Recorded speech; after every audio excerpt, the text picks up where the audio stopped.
It's not us who threaten anyone, Putin urges NATO pledges. Russian President Vladimir Putin urged the West on Thursday to immediately meet Russia's demand for security guarantees precluding NATO's expansion to Ukraine, saying the U.S. is on the threshold of our home. Speaking during a marathon annual news conference, the Russian leader welcomed talks with the U.S. that are set to start in Geneva next month as a positive move, but sternly warned that Moscow expects the discussion to produce quick results. We have clearly and precisely let them know that any further NATO expansion eastward is unacceptable, Putin said last week. Moscow submitted draft security documents demanding that NATO deny membership to Ukraine and other former Soviet countries and roll back the alliance's military deployments in Central and Eastern Europe. A key principle of the NATO alliance is that membership is open to any qualifying country. Moscow presented its demand amid soaring tensions over a Russian troop buildup near Ukraine that has stoked fears of a possible invasion. U.S. President Joe Biden warned Putin in a video call earlier this month that Russia will face severe consequences if it attacks Ukraine. Russia has denied having plans to launch an attack but has described a NATO expansion and weapons deployment in Ukraine as a red line. Asked Thursday if he could provide a guarantee that Russia will not invade Ukraine, Putin snapped in response. It's you who must give us guarantees, and give them immediately, now, and not have idle talk about it for decades. How would the Americans respond if we put our missiles on the U.S. borders with Canada or Mexico?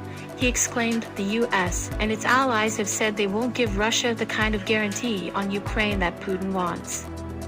American officials are conferring with European allies in advance of the Geneva talks. The Russian leader charged during his news conference that the West had swindled, blatantly cheated Moscow by offering verbal pledges in the 1990s not to expand NATO's presence east, and then enlarging to incorporate former Soviet bloc countries in Central and Eastern Europe and the ex-Soviet republics in the Baltics. That he accused the West of trying to make Ukraine anti-Russia, constantly beefed up with modern weapons and brainwashing the population.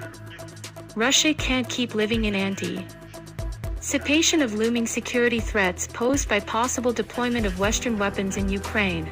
Putin said that he argued that Western weapons could encourage hawkish forces in Ukraine to attempt to regain control over Russia-backed separatist regions by force and even try to reclaim Crimea, which Russia annexed from Ukraine in 2014. The Russian leader claimed that Western expressions of concern about an alleged Russian invasion could be a prelude to a possible attempt by Ukraine to launch an offensive against the rebels in the east following two botched attempts in the past. Ukrainian officials have denied an intention to launch an offensive against the separatists.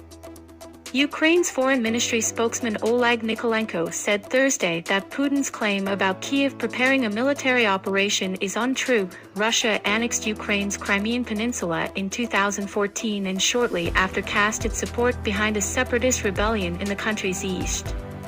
The fighting, which started more than 7 years ago, has killed over 14,000 people and devastated Ukraine's industrial heartland, known as the Donbass. Putin, who is set to attend the Winter Olympics in China early next year, also criticized the U.S. political boycott of the Beijing Games, describing it as a mistake and part of efforts by Washington to contain China's growing might.